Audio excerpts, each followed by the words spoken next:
ऐसी एक कहानी है कि सिंहल द्वीप की एक राजकुमारी और राजकुमारी का नाम क्या है? पद्मिनी। तो पहला सवाल तो है कि सिंहल द्वीप कहां?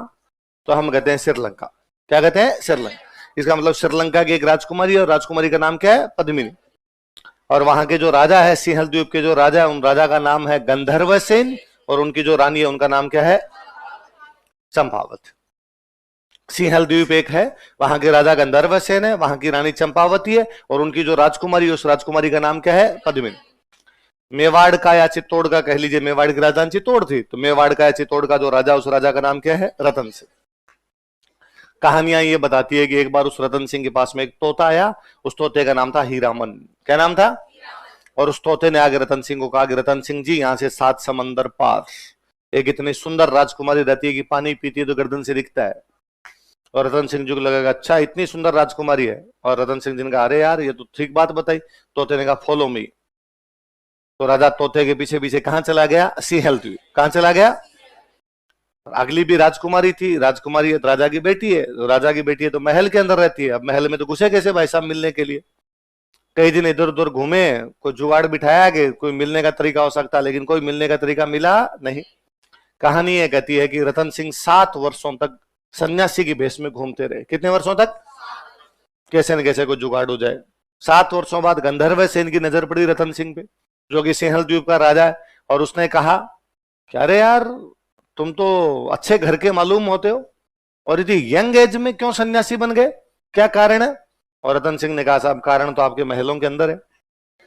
मैं तो आपकी राजकुमारी के चक्कर में आया था, और मेरे को यहाँ पे क्या बनना पड़ गया? सन्यासी। और गंधर्व सेन को पता चला कि साहब मेवाड़ का रावल खुद मेरी राजकुमारी से शादी करने के लिए। उसने कहा, साहब धन घड़ी धन भाग, हमारी इतनी किस्मत कहां कि मेवाड़ के राजा के साथ ब्याह करे। और लो साहब, आप तो ब्याह करो न जाओ। और पद्मिनी की गंधर्व सेन ने शादी कर दी। रतन सिंह जी पद्मिनी को लेकर मेवाड़ लौट आए। उनके दरबार में एक विद्वान व्यक्ति रहता, उस विद्वान व्यक्ति का नाम है राघव चेतन। क्या नाम है? पर विनाश काले विपरीत बुद्धि। कहते हैं पद्मिनी बेहद सुंदर थी। राघव चेतन ने एक दिन पद्मिनी को देख लिया और वो मूर्छित होकर गिर गया, बेहोशी हो गया वो तो। और ये बात पता चली रतन सिंह, और रतन सिंह ने कहा, अरे यार तुम पराई महिलाओं के प्रति इस प्रकार की नजरें रखते हो, आज के बाद दरबार में दिख गए ना टांगे तोड़ दूंगा मैं। तो राघव चेतन को बेइज्जती करके वहां से निकाल दिया गया। अब राघव चेतन कहां जाए? तो दुश्मन का दुश्मन दोस्त होता है। मेवाड़ वालों की दुश्मनी दिल्ली के साथ थी, मेवाड़ वालों की दुश्मनी अब राघव चेतन के साथ थी। तो राघव चेतन किसके पास चला गया? दिल्ली। दिल्ली का राजा कौन है? अलाउद्दीन खिलजी। और कहते हैं कि उसने अलाउद्दीन खिलजी को जाके कहा कि इस प्रकार एक बहुत सुंदर सी रानी है पद्मिनी, और तुम्हें वो प्राप्त करनी चाहिए। और इस चक्कर में अलाउद्दीन खिलजी ने मेवाड़ पर कहां कर दिया? हमला। ऐसी कहानी मलिक मोहम्मद जायसी ने अपनी बुक में लिखी है। इस बुक का नाम है पद्मावत, जो कि कब लिखी गई थी? 1540। जो कौन सी भाषा में लिखी गई? ये कहानी ढंग की झूठ है जो मैंने अभी तक सुना है, इसका वास्तविकता से कोई लेना देना। हम पहली लाइन पढ़ते हैं कि सिंहल द्वीप की राजकुमारी थी। कहां की राजकुमारी थी? और हम कहते हैं सिंहल द्वीप कहां पर है? श्रीलंका। वहां का राजा कौन था? गंधर्व सेन। उस समय वहां का गंधर्व सेन नाम का कोई राजा नहीं था।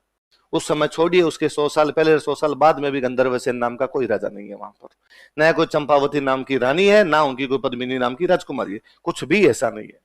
फिर दूसरा, यदि थोड़ा प्रैक्टिकल होकर कोई सोचे तो भी उसके समझ में है कि मेवाड़ से श्रीलंका जाके शादी करना उस समय किसी भी प्रकार से संभव, जब ट्रांसपोर्टेशन नहीं थे, कम्युनिकेशन नहीं था, तो ये किसी प्रकार से संभव नहीं। कोई थोड़ा प्रैक्टिकल होकर सोचे तो वो सोचता कि ऐसे तोते मिलते कहां हैं जो आके इस प्रकार की सूचनाएं देते हैं। इवन तोते का नाम और पता है हमें। मतलब तोते ने आगे राजा को कहा, हाय माई सेल्फ हीरामन, और राजा जी थोड़ा थोड़ा मेरे साथ चल लेंगे तो मैं ठीक व्यवस्था करवा सकता हूं आपके लिए। यदि ऐसे तोते होते तो सब लड़के अपने घरों में एक एक तोते रखते, ताकि उनको पार्कों में चक्कर नहीं मारने पड़ते। और तोता उनको कह देता कि भाई 3 गली छोड़ के पीछे मकान नंबर इतने इतने इतने में उधर चक्कर मारे तो ठीक रहे। फिर तो तोते ही लाते यार सारे, फिर तो कोई दूसरी व्यवस्था ही नहीं करनी पड़ती भाई साहब, ब्याह करने ही क्यों पड़ते, सब तोतों के माध्यम से कर लिया करते। मलिक मोहम्मद जायसी ने कहानी लिखी है 1540 में। कब लिखी है? अच्छा, कहानी कहती है 7 वर्षों तक रतन सिंह जोगी के वेश में घूमता रहा। रतन सिंह 1 साल राजा रहा था। राजा ही कितना रहा था? कब मृत्यु हो गई रतन सिंह की? 1303। कहानी है 1540, मतलब 237 साल बाद, 237 ईयर्स आफ्टर, 237 साल बाद में एक व्यक्ति ने, जो कि भारत के उस किनारे पर बैठा है, जौनपुर, जिसने अपने जीवन में कभी चित्तौड़ नहीं देखा है, जो राजस्थान के बारे में कुछ नहीं जानता है, उसने कहानी लिख दी और हम उसको हिस्ट्री मानते हैं, हम उसको पढ़ते हो रहे। और हमारी तो क्या गलती, किताबें पढ़ाती हो रहे और हम इन चीजों के अंदर ही रहते हैं। यदि कोई थोड़ा सा बीइंग राजस्थानी होने के नाते थोड़ा सा सोच लेता, आसपास में ध्यान देता, मैं नोटिस करता हूं कई बार कि घरों के अंदर आज भी कोई नई नई शादी होती है ना किसी की, तो मम्मी उम्र की सारी महिलाएं बीननी देखने जाती है, तो बीननी देख के आते हैं, बीननी देख के आते हैं, फिर महिलाएं उसकी तारीफ या बुराइयां करती है कि बीननी फूट रही है कि नहीं है। आज भी कोई बहुत ज्यादा फूट रही बीननी आ जाए तो आज ही कहते हैं भाई रे पद्मणी लगे, कैसी दिखती है, पद्मिनी दिखती है। इसका मतलब सुंदर महिलाओं के लिए अपने यहां शब्द ही क्या था, पद्मिनी। जहां तक इसकी बात है, इस पद्मिनी की बात है, अपने राजस्थान के दोहे कहते हैं कि वो बीकानेर में एक जगह पड़ती है पुगल। बीकानेर में जगह कौन सी है, वो पुगल की राजकुमारी थी। इवन अपने यहां दोहे हैं खूब पुराने कि पुगल गडरी पद्मणी तू रानी सिर मोड़, जैसलमेर जलम लियोन परनीगढ़ चित्तौड़। पुगल गडरी पद्मणी, है पुगलगढ़ की पद्मिनी, तू रानी सिर मोड़, तू सभी रानियों में सिरमौर है। जैसलमेर जलम लियो, तब बीकानेर होता ही नहीं था, मतलब स्टेट जैसलमेर लगता था। जैसलमेर जलम लियो, तुम जैसलमेर रियासत में पैदा हुई, परनीगढ़ चित्तौड़, और चित्तौड़ में जाके तेरी शादी हुई। दोहा साफ साफ कहता है कि वो राजकुमारी कहां की है, पुगल। कहां की राजकुमारी है, पुगल। जो पुगल उस समय किसका पार्ट हुआ करता, जैसलमेर, और उसकी शादी कहां पर जाके हुई। अच्छा, मलिक मोहम्मद जायसी ने पुगल नहीं लिखा, उसने लिखा है सिंगल।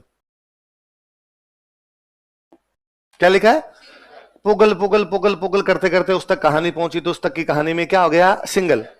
उसके सिंगल को हमारे वाले इतिहासकारों ने कहा कि हमें लगता है ये सिंहल है, और यदि वो सिंहल है तो वो क्या है, फिर श्रीलंका है। हमें लगने को तो कुछ ही लग सकता है। मैं बताऊं, आज भी पश्चिमी राजस्थान में कोई लड़का यदि नखरे दिखाए कि मैं इस लड़की से शादी नहीं करूंगा, ये तो लंबी नहीं है, ये तो पतली नहीं है, कोई इस प्रकार की यदि बातें करे, तो घर वाले माँ बाप कह देते हैं चुप रह रे, देख लेंगे कौन सी पुगल की पद्मणी आएगी। आज भी पद्मणियां तो कहां की मानी जाती है, पुगल बीकानेर में जगह पड़ती है। यहां से चित्तौड़ शादी होनी कोई बड़ी बात नहीं है कि पुगल से चित्तौड़ शादी हुई होगी, बीकानेर से चित्तौड़। हालांकि पुराने टाइम में यह भी बहुत दूरी थी, पर फिर भी राजस्थान का राजस्थान तो है, वहां पे तो की जा सकती है। फिर घटना के 250 साल बाद में कोई लिख रहा है, 200 साल बाद में कोई लिख रहा है, तो पता नहीं कितने नमक मिर्च लगे कहानियों में। मैं कहता हूं आज मैंने अभी जो आपको कहानी सुने ना जस्ट, ये आप घर पे जाके अपने रूममेट को सुनाओगे ना, तो आप मेरे वाली कहानी में 2 नमक मिर्च लगाओगे कि आप कहोगे अगर सर ने आज बताया था कि एक रानी इतनी सुंदर थी, हो पूछो मत भाई, यूं पानी पीती थी तो अरे टपकता रहता था, सुराहीदार गर्दन थी उसकी। सर ने क्या वर्णन किया था तो श्रृंगार रस का, जबकि मैंने नहीं किया। तुम अपने घर जाके इस प्रकार की बात बता दोगे, तो चीजें जुड़ती है। एक सीरिया के बहुत बड़े राइटर वे खलील जिब्रान, कौन वे, पढ़ना कभी खलील जिब्रान को, तो पक्का ही पढ़ना तुम। खलील जिब्रान अपनी एक कहानी में कहते हैं कि एक दिन गांव के चौराहे पे कुछ लड़के खड़े थे, और उन लड़कों में से एक लड़के ने कहा अरे देखो देखो, आसमान के अंदर 7 हंस उड़ते जा रहे हैं। उनमें से एक लड़के ने देखे, कहा पर देखो उस 7वें हंस के दाएं पैर के पास एक छोटा काला सा तिल है। और सबने नोटिस किया कि हाँ, उनमें से एक सफेद हंस के छोटा काला सा तिल था। वो गांव में गए, उन्होंने गांव में जाकर कहा आज हमने एक 7 हंसों का जोड़ा देखा, पर उनमें से एक हंस के इतना बड़ा काला दाग था। आज भी उसी गांव में वही कहानी सुनाई जाती है, किसी समय हमारे गांव में 7 काले हंस रहा करते थे, तिल बढ़ गया उनका इतना हुआ, फिर किसी ने एक पूरा हंस काला किया, धीरे धीरे 7 हंस ही पूरे पूरे क्या हो गए, काले हो गए। पर चूंकि भाई यही वो अवस्था है, इसी से सवाल पूछे जाते हैं, इसलिए पढ़ना और पढ़ाना पड़ता है। बाकी इन चीजों में कतई कोई सच्चाई नहीं। सच्चाई इतनी है कि पद्मिनी नाम की एक रानी है रतन सिंह की, राघव चेतन नाम का एक कोई व्यक्ति अलाउद्दीन खिलजी को उसके बारे में बता रहा होगा, और उस पर एक किताब लिखने वाले बंदे का नाम क्या, मलिक मोहम्मद जायसी। उसने पद्मावत नाम की कविता लिखी है। क्या लिखी है, और कविताएं इतिहास नहीं होती। जहां ना पहुंचे रवि वहां पहुंच जाए कवि। इसका मतलब कवि कल्पनाएं करता है, इमेजिनेशन है, एग्जेजरेशन करता है, ये उसका एग्जेजरेशन है। हमारा दायित्व है, हमारी ड्यूटी है, बनती है, हम जो एग्जेजरेशन है, हम जो इमेजिनेशन है, उसमें से सही चीजें छांट लें, बाकी चीजों को कविता ही रहने दें। कविता कविता रहे तब तक ठीक है, वो इतिहास बननी नहीं चाहिए। अब एक इसमें यह है कि भाई उसने अलाउद्दीन खिलजी को जाके बताया, और ये हम हिस्ट्री के अंदर जानते हैं, हिस्टोरिकल फैक्ट है कि अलाउद्दीन खिलजी ने चित्तौड़ पर अटैक कर दिया था। उसने अटैक किया था 1303 में। कब किया था? अपने ना अपने लड़ने के तरीके में और ये जो बाहर से लोग आए थे, इनके लड़ने के तरीके में एक बड़ा बेसिक अंतर था। अपने यहाँ पे लड़ने के तरीके में ये थे कि या तो जीत जाओ या मर जाओ। क्या था? या तो जीत जाओ या विजय या वीर गति। क्या था? विजय मतलब जीतो, वीर गति मतलब युद्ध में लड़ते हुए मारे जाओ। तीसरा ऑप्शन नहीं था अपने यहाँ पे। ये नहीं था कि भाई आप हार रहे तो वापस चले जाओ। जो ये बाहर से आए थे लोग, इनके पास ये तीसरे वाला ऑप्शन, फर्स्ट ऑप्शन ही था कि जब लगे कि अपने हार रहे हैं तो चपले हाथ में लो, वापस चलो भाई साहब। और इनको लगता था कि जान है तो, कि भाई इल्तुतमिश ने सोचा 20,000 की फौज लेके आए, लड़ाई शुरू हुई, लड़ाई में 10,000 मर गए, और उसके समझ में आ गई बाकी 10,000 भी बहुत जल्दी मरेंगे, तो उसने अपने बाकी 10,000 का भागो यहां से। अरे लड़ने आए, उसने कहा यार जिंदा बचेंगे तो वापस लड़ लेंगे, 10,000 वापस जाएंगे, अगली बार 20,000 और लेके आएंगे, 30,000 आएंगे, फिर लड़ाई कर लेंगे, तो वापस निकल जाया करते थे। अपने ये वाला था ही नहीं। अपने मान लो को इस प्रकार से वापस चला भी गया तो भाई साहब अड़ोसियों पड़ोसियों ने नहीं जीने दिया, है ना, कवियों ने नहीं जीने दिया। उन्होंने फिर इस प्रकार की बातें लिखने शुरू की कि भाई बहुत ही कायर राजा था, युद्ध से भागकर वापस आ गया, इससे अच्छा तो मर जाता, हमें मुंह क्यों दिखाया तेरा। और कोई समाज कैसा होता है, कोई सोसाइटी कैसी होती है, ये उसका लिटरेचर पढ़ो तो समझ में आता है। क्या जैसा लिटरेचर होगा वैसी क्या होगी सोसाइटी होगी। आपने राजस्थान लिटरेचर में दोहे हैं कि रण चालू सूत भागियो। रण चालू, रण मतलब युद्ध, युद्ध चालू है, सूत मतलब होता है बेटा। सूत मतलब क्या होता है? हिंदी में भी सूत ही कहते हैं। सूत भागियो मतलब बेटा भाग गया। युद्ध चालू था और बेटा भाग गया। घावा लथपथ था, क्योंकि गांव में क्या हो गया था? लथपथ। लथपथ समझते हो? खून खून हो जाना एकदम। रण चालू सूत भागियो, घावा लथपथ था, कि युद्ध चालू था लेकिन बेटा भाग गया क्योंकि गांव में भर गया था। बंदा घायल हो, युद्ध लड़ रहा था, घायल हो गया, खून ही खून गिर रहा है, और उसको डर लगा यार मर जाएंगे, अब तो इतना खून निकल रहा है अपने, अब तो भाग के वापस घर चलते हैं। वापस घर आता हो, उसको देखते ही मायड़ हांचल बाडिया धन चूड़ो चटकाए।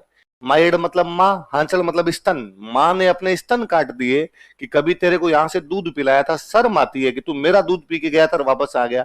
धन चूड़ो चटका, धन मतलब पत्नी, चूड़ो मतलब चूड़ियां, उसने चूड़ियां तोड़ दी कि तेरे से अच्छा होता ही नहीं कोई।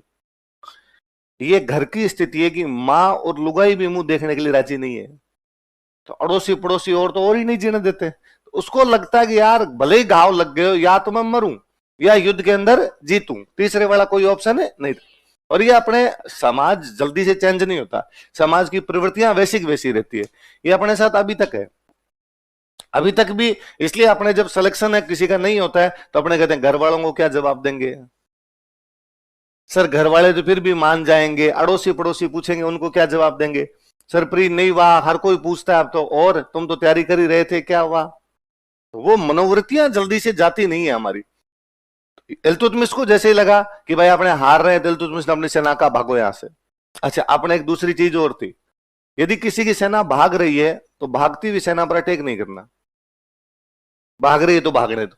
उल्टा अपने यहां वैसे युद्ध लड़ने शुरू हो गए थे कि दो तलवारें साथ में लेके जाते, और सामने वाले की तलवार टूट जाती तो रुक जाते कि नहीं ले आते, फिर लड़ते हैं। वो कहता मेरे पास तो नहीं है ही नहीं, तो मेरे पास दो है, एक तू ले ले। सैकड़ों उदाहरण ऐसे, सैकड़ों एग्जाम्पल है इसमें। इस बंदे से, इस वजह से बंदा खड़ा हो गया कि सामने वाले का हथियार टूट गया था। और अपने पास तो खूब सारे एग्जाम्पल है, हम आज दिन तक पढ़ते हैं कि कर्ण का रथ फंस गया था, अर्जुन ने तीर चलाने से मना कर दिया। अर्जुन ने फंसे हुए रथ में कर्ण पे क्या चला, वो तो भगवान कृष्ण ने कहा मार वरना तो मरेगा ही नहीं। अर्जुन फिर भगवान कृष्ण को कहता है अरे ऐसे थोड़ी होता है, कोई फंसे हुए रथ में कैसे मारा जाए। और फिर भले ही अर्जुन भगवान कृष्ण कहने पर चला देता, पर आज दिन तक हम डाइजेस्ट नहीं कर पाते। हमें लगता है उस दिन यदि कर्ण का रथ फंसा नहीं होता तो अर्जुन को बता देता वो क्या चीज था। हम आज भी कर्ण की तरफ झुके हुए रहते हैं अर्जुन की अपेक्षा, यार फंसे हुए रथ में कैसे मार दिया था। तो आपने ये अभी तक भी दिमाग के अंदर चलता है। तो वैसा वैसा यहाँ हुआ। इल्तुतमिश की सेना जब भाग रही थी, जयद्रथ सिंह की सेना ने उसका कोई पीछा आप आज भी है ना सुनोगे, पूरे भारत के बारे में सुनोगे कि ना तो भारत के लोगों ने कभी किसी को पीठ दिखाई, ना कभी किसी के पीठ पर वार किया। दोनों को क्या मतलब हुआ? ना तो पीठ दिखाई मतलब युद्ध से भागे नहीं, ना किसी की पीठ पर वार किया मतलब भागते हुए पर हमला। यही तो है, इस बात का मतलब यही तो निकलता है। इल्तुतमिश की सेना यहां से भाग गई। इल्तुतमिश की सेना जब भागी, जैतर सिंह को लगा अपने तो जीते हुए तो है, इल्तुतमिश की सेना भाग रही है, इन्होंने तमंचे भी डिस्को डांस किया भूताला के अंदर। इल्तुतमिश की सेना भूताला से भागी है, नागदा से होकर निकली। कहां से होकर निकली है? भूताला के पास में कौन सी थी? नागदा। नागदा इनकी क्या थी? राजधानी। राजधानी की सेना पूरी लड़ने के लिए कहां गई हुई थी? भूताला। तो नागदा खाली पड़ा था, तो इल्तुतमिश की भागती हुई सेना नागदा लूट गई। तो सैनिक तो खूब सारे बचे हुए थे, भाग तो उनको लगा भाई भागते भूत की लंगोटी चौकी, युद्ध तो जीत नहीं पाए, गांव में तो तोड़फोड़ कर जाते हैं, कोई तोड़फोड़ कर गए, कोई चीजें लूट लाट गए। थोड़ी देर बाद जब जैतर सिंह वापस आए तो उन्हें लगा यार नागदा में लूटपाट हुई, तो कौन लूट गया? कि साहब इल्तुतमिश की भागती हुई सेना लूट गई। जैतर सिंह को समझ में आया कि कैपिटल, राजधानियां कभी भी प्लेन इलाके में नहीं होनी चाहिए, राजधानियां ऊंची होनी चाहिए ताकि दुश्मन ऊपर चढ़ ही नहीं पाए। इसलिए इस युद्ध के बाद जैतर सिंह अपनी राजधानी बनाता चित्तौड़। क्या बनाता है? सारा ऊपर चढ़ने में जोर आएगा, चढ़ोगे कैसे? कल को इस प्रकार की स्थिति आ भी जाए तो लूटपाट हो नहीं सके। तो भूताला युद्ध के बाद राजधानी कौन सी चली गई थी? क्यों चली गई चित्तौड़? क्योंकि इल्तुतमिश की भागती हुई सेना ने क्या लूट लिया था? नाग।